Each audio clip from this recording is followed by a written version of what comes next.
સમગ્ર ગુજરાતમાં વકીલ મંડળો એટલે કે બાર એસોસિએશનની ચૂંટણીનો માહોલ જામ્યો છે. રાજકોટમાં પણ વકીલોમાં ભારે ઉત્સાહ જોવા મળી રહ્યો છે.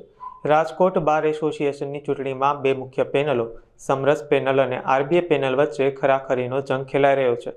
સવારના 9 વાગ્યાથી મતદાન પ્રક્રિયા શરૂ કરી દેવામાં આવી છે. મતદાન કેન્દ્રો પર વહેલી સવારથી જ વકીલો મોટી સંખ્યામાં ઉમટી પડ્યા હતા અને પોતાના મતાધિકારનો ઉપયોગ કરી રહ્યા છે. બંને પેનલના ઉમેદવારો દ્વારા જંગી બહુમતીથી જીતવાના દાવા કરવામાં આવી રહ્યા છે. વકીલો કઈ પેનલ પર પસંદગીનો કળશ ઢોળે તેના પર સૌની નજર ટકેલી છે. હાલ શાંતિપૂર્ણ માહોલમાં મતદાન સંપન્ન થાય તે માટે પૂરતી વ્યવસ્થા કરવામાં આવી છે. બાર એસોસિએશનની ચૂંટણીને લઈ અને વકીલોમાં ખૂબ ઉત્સાહ જોવા મળી રહ્યો છે અને ખૂબ બહુમતીથી મતદાન કરવામાં આવી રહ્યું છે. ત્યારે જોવામાં રહ્યું કે વિજય કોનો થાય છે અને કઈ પેનલનો વિજય થવામાં આવ્યો છે. બપોરના 3 વાગ્યા પછી જે છે તે વિજય જાહેર કરવામાં આવશે. ત્યારે આરબીઆઈ પેનલ જીતે છે કે સમરસ પેનલ જીતે છે? આજરોજ જે કંઈ રાજકોટ બાર એસોસિએશનમાં આ ચૂંટણીનો મહાપર્વ ઉજવાઈ રહ્યો છે, ખરેખર આપ જુઓ તો સવારે 9 વાગ્યાથી જ મતદાન શરૂ થયું છે અને એમાં અતિશય પ્રચંડ પ્રતિસાદ બધા જ મતદારોનો મળી રહ્યો છે.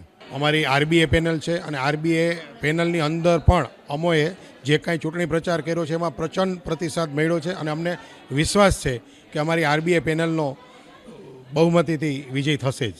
વિજય થશે તો અમારા આગામી જે પ્રમુખ છે સુમિતભાઈ વોરાએ કીધું એ મુજબ બેઝિકલી નેશનલ લીગલ સેમિનાર જે કર્યો હતો એનાથી પણ સારામાં સારો સેમિનાર થાય, મહિલાઓ બાર જે છે એ અદ્યતન બને.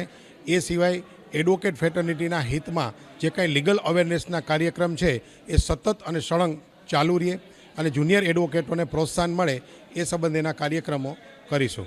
સામાન્ય રીતે જુનિયર એડવોકેટ માટેના જે કંઈ કાર્યક્રમ શરૂ કરવાના છે એમાં લીગલ અવેરનેસનો ઓલરેડી કાર્યક્રમ શરૂ છે.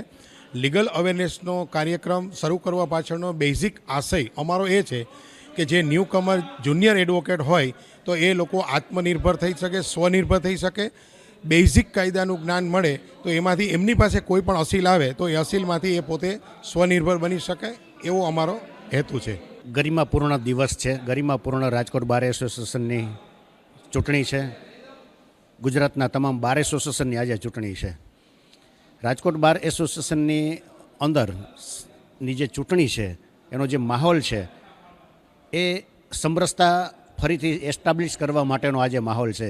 આપ જુઓ છો કે સવારે 9 વાગ્યાથી અમારા રાજકોટ બારના સભ્યો વોટરોની હાર લાગી ગઈ છે. એટલે ગત વર્ષમાં જે રાજકોટ બારના સભ્યોને ખૂબ જ હેરાનગતિનો સામનો કરવો પડેલ છે, પરેશાનીનો સામનો કરવો પડેલ છે, કોઈ પ્રશ્નનો નિકાલ નથી થયો, અગાઉના જે કામો છે અધૂરા છે, આ કામો આગળ ધપાવવામાં નથી આવેલા, એટલે કંઈક ને કંઈક અંશે રાજકોટ બારના સભ્યોને ન્યાય ન મળ્યો હોય, અન્યાય થયેલો હોય, એટલે બારના સભ્યો પોતે જ કંઈક નવું કરવા માટે, કંઈક પરિવર્તન લાવવા માટે સજ્જ થયેલા હોય એ રીતે જુસ્સા સાથે, વિશ્વાસ સાથે કે આ વખતે પરિવર્તન લાવવું છે અને સમરસતા લાવવી છે અને સમરસ પેનલને લાવવી છે અને જંગી બહુમતીથી એને વિજેતા બનાવવા છે, એવા શુભાશયથી આજે બધા વોટરો છે એ વોટિંગ કરી રહ્યા છે. ખૂબ સરસ પ્રશ્ન કર્યો આપે. અત્યાર સુધીના રાજકોટ બારના ઇતિહાસમાં ક્યારેય એવી ઘટના નથી ઘટી કે ક્યારેય એવી વસ્તુ થયેલ નથી. અમે વિજેતા થયા અગાઉ જાહેરાત કરી દીધી છે કે 108 એડવોકેટ મિત્રોની એક ટીમ બનાવવાની છે અને એ ટીમ છે એક ક્વિક રિસ્પોન્સ સેલ.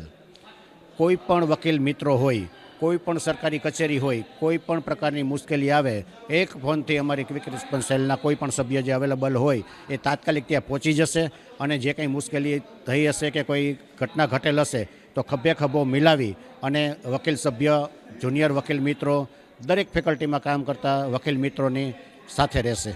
હું આપને એવું કહું કે 2023-24માં અમારી ટીમ હતી.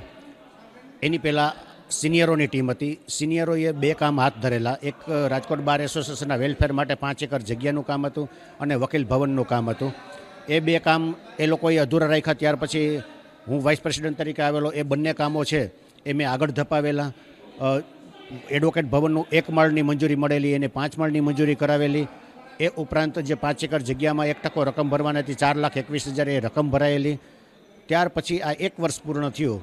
બંને કામો જે તે સ્થિતિમાં એ જ સ્થિતિમાં છે, કોઈ જ આગળ ધપાવવામાં નથી આવ્યા. એથી વિશેષ અન્ય જે અગવડતાનો એટીએમ છે, પોસ્ટ ઓફિસ છે, ઈ સ્ટેમ્પિંગ છે, જે મહત્ત્વના જે રાજકોટ બાર અહીંયા બહાર બહુ દૂર હોય રાજકોટની કોર્ટ ઘણી બધી રાજકોટથી દૂર હોય, આ જરૂરિયાતના પાયાના પ્રશ્નો હતા, એ કોઈ પ્રશ્નોનો નિકાલ નથી કરવામાં આવેલો. એક દુઃખજનક છે. એથી વિશેષ કે 3,55,00,000ની જે ગ્રાન્ટ મંજૂર થઈ હતી વકીલ ભવન માટે, એ પણ લેપ્સ થઈ ગયેલી. એટલે જે ગઈ વખતની બોડી દ્વારા કોઈ કામ કરવામાં ન આવેલા હોય એટલે એક વકીલોમાં રોષ છે. અને એ જે અધૂરા કામો છે એ છે હાઈકોર્ટના પ્રશ્નો છે કે જે કંઈ એડવોકેટની આ બિલ્ડિંગમાં અગવડતાઓ, આ તમામ કામો છે એ અમારી ટીમ છે એ સમરસતાથી આગળ ધપાવશે અને જ્યાં જ્યાં રજૂઆતો કરવી પડશે ત્યાં રજૂઆતો કરી અને વકીલોના માત્ર હિતાર્થે જે કંઈ કરવાનું થશે એ કરી છૂટશે. સમગ્ર ગુજરાતમાં એક જ દિવસે ચૂંટણીના નિયમો મુજબ ચૂંટણી યોજાઈ છે અને 1/1 વોટ મુજબ ચૂંટણી યોજાઈ છે. આજરોજ રાજકોટ ખાતે જે ચૂંટણી યોજાનાર છે એમાં હું સુમિત વોરા આરબીઆઈ પેનલમાંથી પ્રમુખ પદની ઉમેદવારી નોંધાવી છે અને મારી સમગ્ર ટીમ વકીલો જાણે છે કે અમે વકીલોના હિત માટે કામ કરનારી ટીમ છે, જેથી રાજકોટ બારના તમામ સભ્યો આખી આરબીઆઈ પેનલને જંગી બહુમતીથી ચૂંટી કાઢશે. અમારી ટીમ જીતશે તો સૌપ્રથમ અમે કીધેલું છે નેશનલ લીગલ સેમિનાર કે ગયા વર્ષે જે અમે કર્યો હતો ભવ્યથી ભવ્ય, એ ફરીવાર આ વખતે નેશનલ લીગલ સેમિનાર કરવાના છે. મહિલા બાર છે, બંને મહિલા બાર એ આધુનિક બનાવવાના છે. તેમજ જુનિયર એડવોકેટમાં કઈ રીતે અવેરનેસ આવે એના કાર્યક્રમો કરવાના છે. અમે ભવ્યથી ભવ્ય ગયા વર્ષે જે નેશનલ લીગલ સેમિનાર કર્યો હતો એ આ વર્ષે પણ યોજવાના છીએ. અમે જે વાયદા આપ્યા હતા એ બધા પૂર્ણ થઈ રહ્યા છે. એ પોસ્ટ ઓફિસ છે એનું સેટઅપ ગોઠવાઈ ગયું છે. થોડાક દિવસમાં પોસ્ટ ઓફિસ ચાલુ થશે અને એટીએમ જે છે એના એટીએમના પ્રયત્નો ચાલુ જ છે અને આ વર્ષે અમે પૂર્ણ કરવાના છીએ. અમે અમારું આરબીઆઈ પેનલનું સૌથી મહત્ત્વનું એ જ છે કે જુનિયરો કઈ રીતે આ ફિલ્ડમાં આગળ આવે અને પોતાની સ્કિલ ડેવલપમેન્ટ કરી શકે તેના સ્કિલ ડેવલપમેન્ટના કાર્યક્રમો અને અવેરનેસના કાર્યક્રમો જુનિયરો માટે કરવાના છે. જંગી બહુમતીથી સમરસ પેનલ અને આરબીઆઈ પેનલની વચ્ચે જે છે ચૂંટણી શરૂ થઈ ગઈ છે અને બહુમતીથી ખૂબ વકીલો મતદાન કરી રહ્યા છે. ત્યારે 3 વાગ્યા પછી વકીલોનું જે ચૂંટણીનું મતદાન છે જાહેર કરવામાં આવશે. ત્યારે જોવામાં રહ્યું કે આરબીઆઈ પેનલ જીતશે કે સમરસ પેનલ જીતશે. કેમેરામેન હર્ષ સિંજોવાળા સાથે જિગ્નેશ કોકર, અબ તક ચેનલ, રાજકોટ.